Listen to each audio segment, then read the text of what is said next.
Hello, welcome to Tub Talks with Damon. My special guest in the tub today is my friend Antuan Raimone, speaker, author, dancer, actor, everything. You know what's so interesting is that there's so many people here in New York City that I'm getting to talk to who do so many things and channel so much energy in our world and are helping the world in so many ways. And you are one of those people who I look at, it's like, wow, he's doing this and speaking on TED Talks and acting on stage.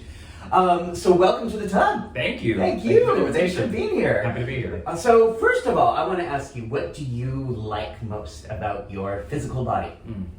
I like how lean it is, like the frame of it. Mm-hmm. And that wasn't a sentiment I had always. Mm-hmm. But I have really learned to love just the way it is naturally designed. Yeah. So did you feel too skinny or too thin before? Or I did. Yeah. I felt skinny, and to me, to be, told that I was skinny, the way I heard it was as an insult, because to me, as a kid, skinny meant weak. And that stems specifically, I'm a survivor of childhood sexual abuse, and so a lot of that was me feeling that I wasn't strong enough to protect myself in those instances. Wow. So you have talked openly about being a survivor of childhood abuse, and I think one of the most toxic parts of that experience is the way the survivor is often made to feel like they're the victim, like it's because of something you said or the way you looked. Exactly. Tell me more about that experience of learning to take your power back from that. It took a long time, and the biggest aid in that happening was therapy for me. And hearing my therapist say there's not only the fight or flight response, but there's also the freeze response. And that happened to be how I responded in the instances that I was sexually abused. And I never thought the act of freezing was an act of strength. Say more, please. It just really showed me that my body and my mind, I did the best that I knew how to do. And I had two instances of sexual abuse, one at 8 and another at the age of 14. And so I just learned the value of how I responded to danger, essentially. And that was the best way for me to protect myself.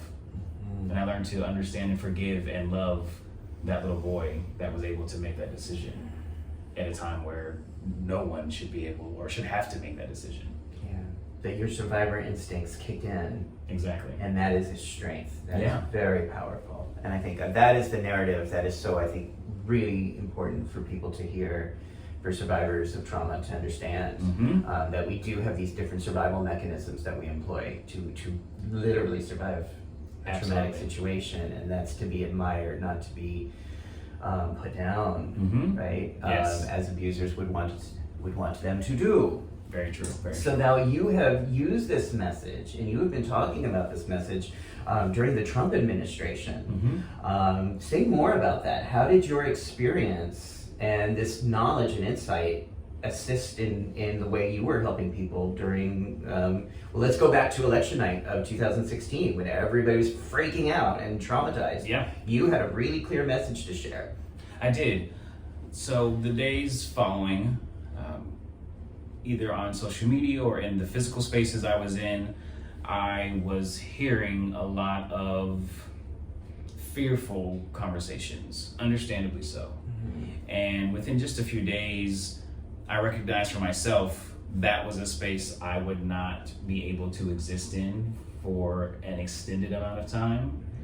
And at that time, I was also trying to figure out how I would personally utilize Instagram. And so, How? well, and so what I decided to do, and this was in the post that I had made, was whatever I put on social media, on Instagram, Facebook, or Twitter, I wanted it to be thoughtful. I wanted it to be either encouraging, sometimes entertaining, not so much thought-provoking, but to kind of pique people's curiosity in a sense. Yeah. And the one sentence that best encapsulates that is, I wanted to take responsibility for the energy I was putting into the world. Mm-hmm. And so I came up with this phrase, soldier of love. I mean, it's not mine, other people use it. It's a series of words that create one phrase. But the way in which I was going to be a soldier of love was just that, to take responsibility for the energy I put into the world. So anything I put on social media is not to belittle anyone or myself. It's not to make anyone feel bad. It's to say, oh, here is a perspective that I did not consider, but I'm curious about it, or here is my perspective on this thing, or just in general, just to share love with people, versus, oh, well, that was a crappy, shitty day, or just, I didn't want my use of social media to be, in a sense, kind of like a dumpster. Right. I wanted it to actually be something that could be in its own way fulfilling to whoever watched it. Yes. That social media and this electronic meeting room that we have, so to speak, really is an opportunity, I think, to share community, to share love, to share education. People are always saying, well, Facebook sucks or Instagram sucks. And I'm like, well, it is, be the change you want to see. Yeah. It can be a conduit for fear and ego-based attack, or it can be a conduit for great love and information. And I've seen you really use this as a conduit and taking that responsibility to say, if I'm going to have a voice, if I'm going to have this platform, I'm going to use it to communicate as a soldier of love. And I think it's a really powerful message. The other thing I like that you talk a lot about is just really saying, being loving is being present. Yes. Right? Because if I'm sitting here thinking about like all the millions of things I got to do later today, actually I don't, it's a Sunday, but that's going to take me out of that moment with sitting here with you and being present with you. Right. And also another aspect of being a soldier of love is not ignoring when fear is present for you. It's acknowledging the fear is there and then making a conscious decision to respond to that fear from a place of love for yourself, first and foremost. Like, that is the number one thing for me. The empowerment of loving yourself, because so many of us seek to external sources. It can be social media, it can be our friends, it can be our family, it can be our loved ones. It can be any number of things that we look to, food, alcohol, whatever that is, to try and find some kind of love for ourselves without nurturing the relationship with yourself, to really have that base and that foundation for you. Because at the end of the day, when you wake up and when you go to bed, you're with your thoughts, and sometimes physically you're just with yourself. Yes. And if I apologize because we're getting a little dripping. I'm sorry. From the shower, it's all right. Keep going. We still love it. And so it's recognizing that fear will always be there, and finding ways and creating tools for yourself where you aren't debilitated and destabilized by the fear that is present. It's like, okay, it's here. How can I address this? What questions do I have to ask myself or ask someone else, or whatever that might be? There's different ways to approach it. Yeah. But just changing and adjusting our mindset of like terror. It's like, okay, let's take a breath. Let's find a space for love to be here. Because what I've said to people is, when you're experiencing fear or grief, those things require just as much grace and tenderness as something you actually love. Like, it's that emotion of fear is asking to be tended to. And when it's not tended to, then it keeps coming back. And it's like, hear me, see me, feel me. And when we allow it the space it needs, then it can subside. It can move move to the back burner and not be as loud and as present. So you're saying give it the space it needs. We don't have to fight it. We don't have to say, oh my God, this is horrible because I'm feeling afraid, or I'm feeling insecure, or I'm feeling lonely. You're saying we don't have to be afraid of those feelings. We can just find a place for them. Absolutely. And then use loving energy to approach them. Yeah. Right. Now, and I kind of know the answer, but would you say this is something we just do and then we're done, or do we have to work on this every day, our entire lives, like every day, like brushing our teeth? Yes. This is an ongoing process. It is a constant practice for sure. And I say that because I think a lot of times people misunderstand these lessons. They're like, okay, well, I read this book, or I went to therapy in my 20s, or I, did this work then, so I don't have to keep doing it now. Yeah. And I keep saying, well, you wouldn't talk about the gym that way, like, oh, Right. I went to the gym in my 20s, or, oh, I used to brush my teeth in my 30s, so I don't have to keep doing it as I get older. And you can't fill up your car once and drive it forever. Right. You don't eat one meal and it sustains you for the rest of your life. Right. So this work we're talking about is a regular practice. It is, and it can be very, very uncomfortable and very hard. Mm-hmm. And the thing is, what I have learned for myself specifically is that even when I have no idea what process I have to go through to get beyond where I am, if I am so uncomfortable in the present of where I am, and I know I want that to change, mm-hmm. I'm willing to do what I have to do because I just know, and I've experienced time and time again, where I'm going to get is better than where I am currently. Yes. And there's a knowing in that, and when your spirit and all of that, when your energy recognizes that, it seeks it. It won't let you stay back. It's like, nope, mm-hmm. we need to move forward. I need to pull you forward. I need to push you forward. And hopefully at some point we will actually honor that and respect that for ourselves and move forward versus just sitting back and constantly feeling the weight. Yes. Yes. Now let's give another concrete example. You are and have been featured in this little show nobody's heard of called Hamilton since it opened on Broadway. Just about. I joined a little bit later. I joined the Hamilton universe in 2016. And your role, and you as explained, is that you are often filling in for different people on different nights in different roles in different parts of the stage. Yes. So my official title is that of a Universal Swing. So that means I cover the entire... I love that title. I kind of just want to use that title for myself as well. Okay. Whether it's justified or not. And so, Universal Swing. Yeah. So I cover the entire male ensemble, which is 6 different singers and dancers in the show. And I do that for the 5 U.S. companies of Hamilton. So, now, does that ever feel scary? Or did that ever feel scary? Oh. No.